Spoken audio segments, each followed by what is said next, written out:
Hi guys. You know, when you get to see me in your slideshow, it is writing time. I want everybody, before we get started with our story today, to get your whiteboard and your marker out. I'm going to give you about 5 seconds to get those whiteboards out. We are going to practice a skill that what we like to call of pushing sounds, okay?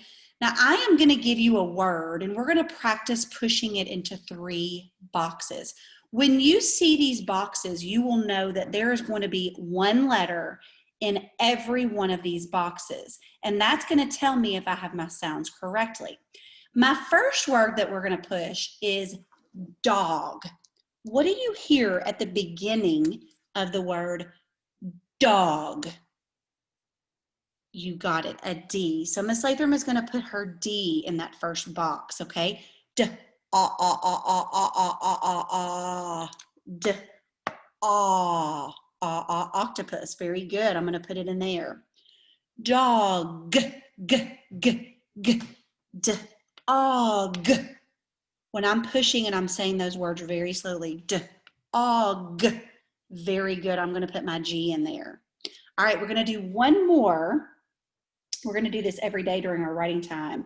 All right, my next letter is, or my next word is going to be pop. Everybody say that really slowly with me.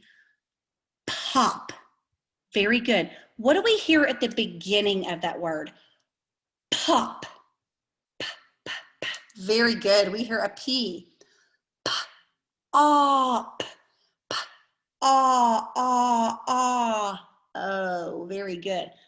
P, ah, a P at the end. Very good. You all are getting good. Okay. We're going to practice that again tomorrow in our writing time too. We're going to practice pushing those sounds. So today we have a new story. And my story is called The Relatives Came. Relatives are family members of yours.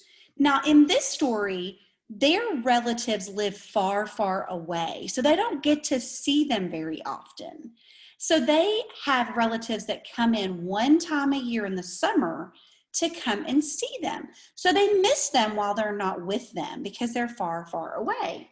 Now, my author is Cynthia Rylant, which means Cynthia wrote this story, okay?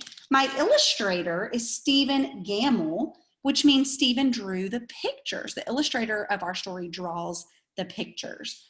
If you ever see this seal on here, it's called a Caldecott winner. That means that this is a really good book and a very good author, if you ever see that when you go to the library. So today we're going to use our skill called visualizing. Remember when we get older, like Miss Latham, and we read those big old chapter books, they don't have pictures in them. So you have to use your mind to visualize what those characters look like, where the story's taking place, the setting. You have to kind of see in your mind.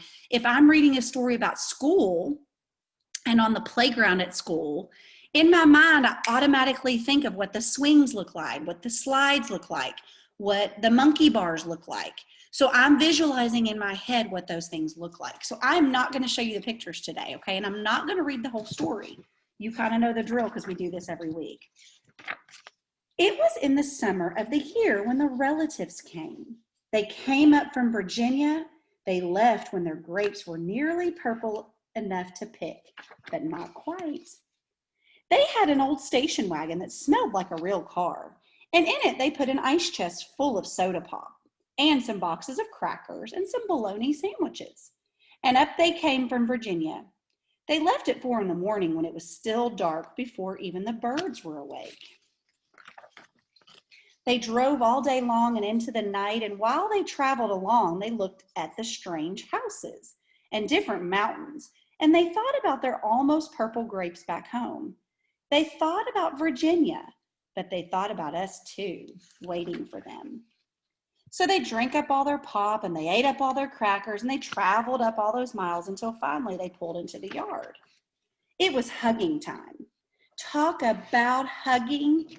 Those relatives just passed us all around their car, passing us against their wrinkled Virginia clothes, crying sometimes. They hugged for hours. That's where we're going to stop today. you are going to make an illustration of in your mind what it looks like when they got out of that car and they are hugging all of their relatives and their family members because they haven't seen them in a long time. In one of those things, they said that some of them were even crying. Now, it's not sad tears, so they're not like this. They're crying happy tears because they haven't gotten to see them in a very long time. So think about that, what that will look like. So they might have smiles on their face, but they could have tears coming down their eyes because they're so happy. So all of the people in the pictures that you're drawing are gonna have big smiles on their face, and they're gonna have their arms wrapped around each other because they're hugging and they're happy.